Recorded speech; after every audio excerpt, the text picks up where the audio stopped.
Improve your English through stories. There were 4 of us, George, William, Samuel, whom we call Jay, and Montmorency. We sat in my room, chatting and smoking, discussing our poor health. We all felt quite sick and unhappy about it. Harris and George felt dizzy at times, while I knew my liver was a big issue.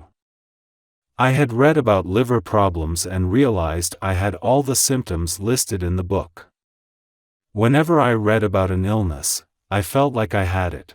One day, I went to the library to learn about a small health issue. But I ended up reading about a terrifying illness. I became convinced I had that too. I read through all the diseases in the book, finding symptoms that matched mine, except for one: I didn't have housemaid's knee. I felt a bit upset about not having that too. With all the illnesses I thought I had, I felt my life was short. I tried examining myself, feeling my heart and checking my tongue. When I entered the library, I was healthy. When I left, I felt terribly sick. I visited my old friend, a doctor, thinking I was seriously ill. He examined me and said I was fine. I joked that he'd get more practice with me than with 1,000 other patients, as they usually have just 1 or 2 diseases. I told him I had everything except housemaid's knee. I mentioned what I had read in the library. He examined me, listened to my heart, looked at my tongue, and wrote a prescription, which I didn't read. I took it to the chemist, who couldn't fulfill it but joked that he was a chemist, not a shopkeeper or hotel owner. When I finally read the prescription, it advised eating good meat every 6 hours, drinking beer each morning, taking a 10-mile walk, sleeping by 11 p.m., and not reading unfamiliar books. Following the doctor's advice saved my life. Now, I feel much better, except for my liver issue. The main symptom of liver disease is feeling sleepy and lacking interest in work. I've had this illness since I was a kid. Back then, medical knowledge wasn't advanced. Doctors thought I was just lazy, calling me names and telling me to work. They didn't know about my liver illness, so instead of medicine, I got hit on the head. Strangely, those hits made me work. One evening, George, William, Harris, and I sat together discussing our illnesses. I explained how I felt in the morning, William described his bedtime feelings, and George, always thinking he's ill, shared how he felt at night. At dinner, served by Mrs. Poppets, we had little appetite. We talked more about our illnesses, knowing they were from overwork. We decided we needed rest and a change, maybe the countryside. But Harris found it boring and suggested the sea, which I thought was a terrible idea due to seasickness from a sea trip. George proposed going up the river. He believed the hard work on a boat would make us hungry, and we'd sleep well afterward. Harris joked about George sleeping most of the time and warned him that sleeping any more would mean certain death. I liked the idea of a holiday on the River Thames, surprising George. Montmorency, my fox terrier, was the only one against it. His face clearly said, "You like it, but I don't." Despite Montmorency's objection, 3 of us were in favor, so we planned the trip. We decided to start from Kingston the following Saturday, with plans to meet George at Chertsey. The next problem was where to sleep at night. George and I preferred camping in nature rather than staying at inns. We dreamed of sleeping under the stars by the river, imagining a beautiful scene. But then Harris, not the poetic type, asked what we'd do if it rained. He's not one for romance. Instead, he's practical and suggested camping in the rain would be terrible. He's the kind who'd suggest whiskey for any ailment. And he was right. Camping in the rain is no fun. Everything gets wet, the tent is heavy, and putting it up becomes a struggle. Arguments start, frustrations rise, and the tent becomes a source of anger rather than shelter. In good weather, setting up a tent is difficult. In wet weather, it's near impossible. And with someone not cooperating, it's a complete mess. When we tried setting up the tent in the rain, it was chaos. The third man had pulled the boat out of the water, completely soaked, and wondered why the tent wasn't up yet. Everyone was wet and frustrated. We agreed with Harris that camping in rainy weather wasn't a good idea. We planned to camp in good weather and stay in inns or hotels when it rained. Surprisingly, Montmorency, who prefers noise and chaos, agreed with this decision. Montmorency might seem like a sweet dog, but he's mischievous. He's had numerous fights and caused trouble around town. Despite appearing innocent, he's far from it. Moving on to packing, Harris, always the bossy one, assigned tasks without doing much himself. He reminded me of my Uncle Podger, who'd take charge of everything but then expect everyone else to do the work. Harris took charge like Uncle Podger. He assigned tasks to everyone to set up a simple thing. Each person had a specific job, but it turned chaotic. The nail fell, we searched for it, and then Uncle Podger lost the hammer. We all tried to find the right spot for a picture on the wall, causing Aunt Podger to get upset. Eventually, after much struggle and chaos, the picture was up, though crooked. Everyone was tired and unhappy, and Uncle Podger looked at the picture, claiming it was an easy job. Moving to our trip plans, we decided on a small boat for the journey, carrying only necessary items. We listed clothes and food, discussing what to bring for meals. George had ideas about meals, but later we discovered he didn't know everything about it. We planned breakfast with eggs, bacon, and more, and Harris joked about the difficulty of eating a frying pan. We decided on lunch and dinner items, avoiding cheese due to its strong smell. George insisted on not bringing wine or beer as they make you sleepy. He also preferred a camping stove over a paraffin oil one due to a bad past experience with paraffin oil smelling everywhere.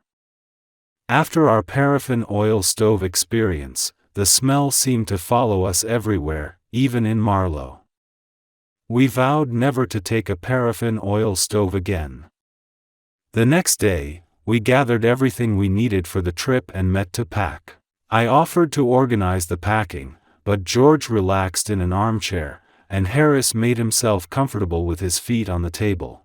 I ended up doing the packing myself, taking quite some time.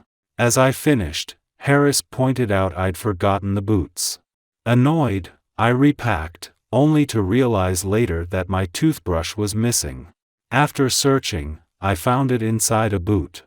Finally closing the suitcase, George asked about the soap, to which I replied, I don't care.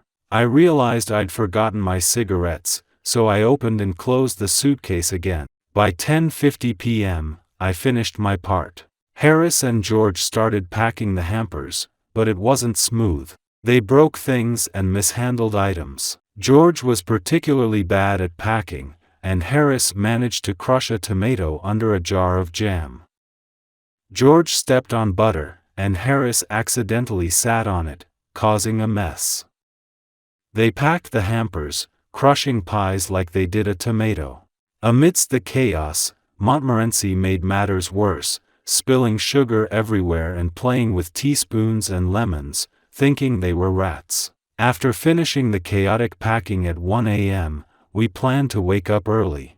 But Mrs. Poppets woke us up late the next morning. Rushing, we remembered our toothbrushes were packed and struggled to retrieve them. Finally ready, we had breakfast while George read the newspaper, mentioning river accidents and bad weather. George went to work, and Harris and I finished breakfast. Montmorency caused a ruckus with his friends. When we headed out with our luggage, we had to wait 20 minutes for a taxi. At Waterloo Station, we caught the 11:05 train to Kingston, where our boat awaited. We happily boarded for our 2-week trip on a beautiful, sunny day. Harris wore a red and orange blazer. We were enjoying our holiday when passing Hampton Court Palace. Harris asked if we'd been to the maze there. He'd once entered, thinking it'd be easy to get out, but ended up getting lost, causing chaos as others followed him. Eventually, an old keeper helped everyone out. At Molesey Lock, an otherwise busy place, we were the only boat. Harris wanted to stop at Hampton Church, but I'm not a fan of church visits. However, I came on this trip specifically to see it, intrigued by a tomb. We needed to meet George at Shepperton by 5. Harris complained about George's lack of help, wishing he'd assist with the heavy boat. Thirsty, Harris drank water despite his skepticism. On our first day, we had lunch at Kempton Park, enjoying good food. We passed historical spots like Walton and Shepperton, where we saw a tomb with a poem. Harris wanted to stop, but I maneuvered the boat, causing his cap to fall into the water. Annoyed about his cap, he forgot about the church.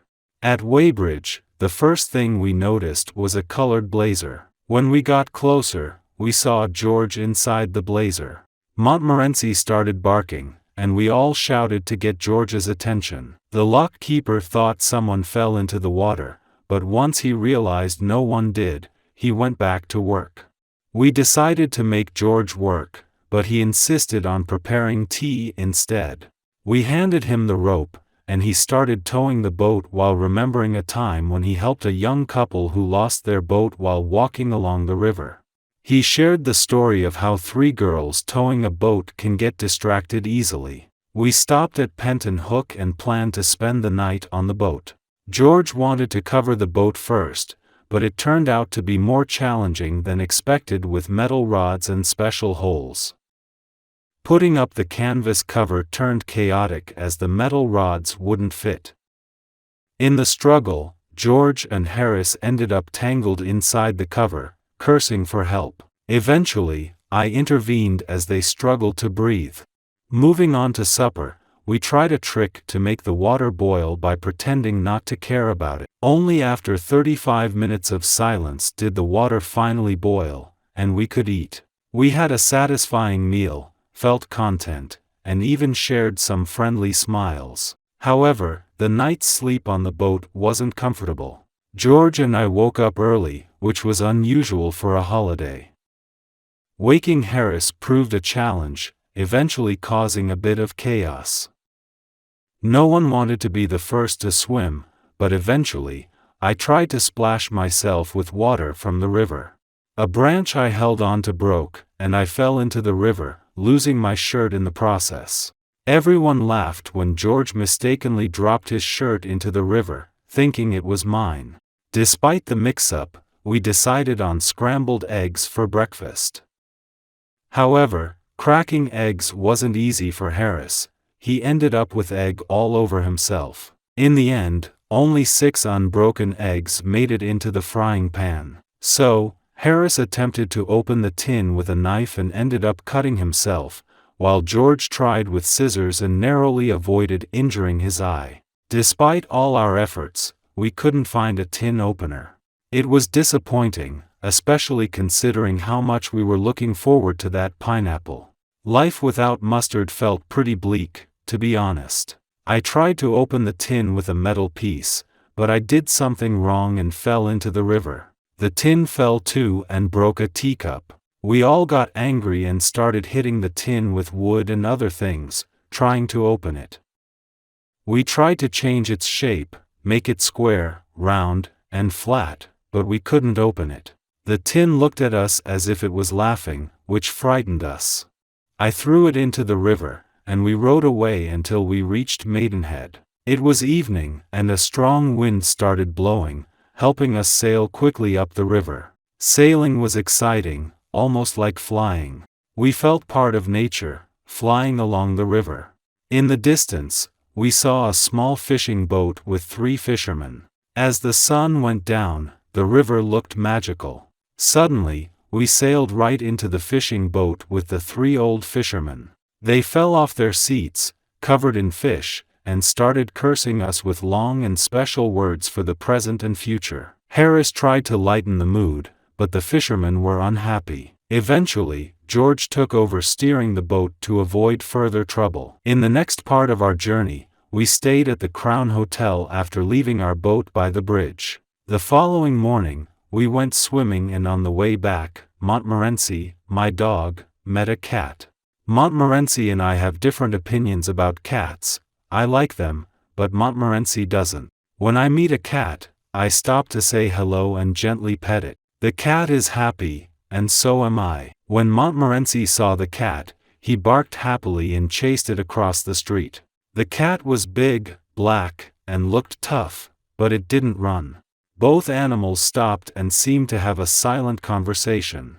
Montmorency came back quietly, looking a bit shaken. Ever since that day, if you mention the word cats to him, he'll stop and look at you as if to say, please, no.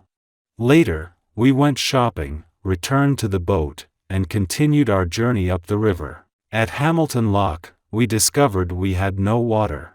The lock keeper kindly offered river water, but George was a bit surprised and politely declined. We eventually found water at another house. During lunch near Wargrave, Harris, who was cutting a meat pie, asked for a spoon. When George and I turned to get one from the hamper, we turned back to find Harris and the pie were gone, vanished without a trace. It wasn't near the river or any trees. We wondered if he ascended to heaven with the pie, but George and I realized that wouldn't happen. Sadly, we spotted Harris's head nearby. After Harris vanished, we found only his head in the grass, looking really mad. George asked if he was okay, and Paris accused us of setting up the joke. Turns out, Paris was sitting near a hidden hole in the grass and fell right in without realizing it. Harris still thinks we planned it all. Later, a gentle wind pushed our boat past Wargrave and Ship Lake. We explored the beautiful village of Sunning, covered in roses. Then we decided to head back to one of the Ship Lake Islands to spend the night and have a special supper, an Irish stew. Peeling potatoes turned out to be harder than we thought, so we tossed them in unpeeled. We found various bits of old food to add to the stew, and even Montmorency, our dog, brought a dead rat, suggesting it be added. We had a big discussion about it, and in the end, decided to put it in. After enjoying the stew, George and I went for an evening walk in Henley, leaving Harris behind on the boat with whiskey. When we returned, Harris was upset. He had an encounter with swans near their nest. Mrs. Swan came back to the nest, and it seems Harris had a run-in with them. Mrs. Swan was furious with Harris and went to get her husband. Harris got into a fight with the swans and eventually won against the couple, but later, 18 other swans returned to attack them. Harris fought bravely for hours, and in the end, they swam away, seemingly defeated. However, when questioned about the number of swans, Harris couldn't give a straight answer, seeming confused the next morning. That night, Harris had trouble sleeping, waking up several times asking for different clothing items. The next morning, Harris suggested he steer while George and Jake row, claiming he was doing most of the work. Jake defended himself, saying he loved work and took care of it diligently in his office, but Harris and George disagreed, claiming Jake was lazy and did minimal work. After strictly, we had to clean our clothes because they got dirtier when we tried washing them in the dirty river. The laundry woman was shocked by how dirty they were and charged us 3 times the usual price. Nearby, the river was great for fishing, though people spent all day trying without catching anything. The area was known for fish but not for catching them. We passed through ancient towns, Wallingford and Dorchester, with Roman history. Clifton Hampden was a pretty village, and we finally reached Oxford, spending 2 wonderful days there. It's a beautiful town, full of dogs. Montmorency had a great time with lots of dog fights. On our way back to London, it rained continuously, making the river uninviting, but we pretended to enjoy it. George wasn't too pleased, preferring to stay under the umbrella. During lunch, we covered the boat and continued, stopping at Days Lock. The rainy evening wasn't pleasant, and we were tired of cold meat. Paris, dreaming of better food, gave his portion to Montmorency. During supper, Harris offered Montmorency his cold meat, but the dog seemed insulted and moved to the other side of the boat alone. George requested not to discuss good food until he finished the cold meal. Later, we played cards and had some hot water and whiskey. George shared a story about a man who fell ill and died after sleeping on a wet boat. This led to a conversation about other ailments. Harris complained of a headache from the rain, while I mentioned having a backache. To lighten the mood, George sang, but it made Harris and me cry and Montmorency howl. Unable to sleep well, we woke up at 5 the next morning, greeted by more rain. Despite this, we agreed to continue. We debated how to spend our evening in the rain, discussing theater or a pub, but George suggested staying on the boat. Yet, someone proposed a train ride to London. In a swift decision, we packed our clothes and fled to the railway station without telling the boatman the truth. Arriving at Paddington Station, we had a quick meal before heading to the theater. Mistaken for Himalayan acrobats, we managed to explain and buy tickets. At the theater, our appearance drew attention and smiles, and after the show, we returned to the restaurant for a delicious supper. After 10 days of cold meat, this meal was a blessing, and we savored it in silence, feeling content. Looking out at the rainy night, Paris raised his glass in a toast to our journey and thanked the River Thames. Montmorency, standing on his back legs, barked in agreement, concluding our adventure.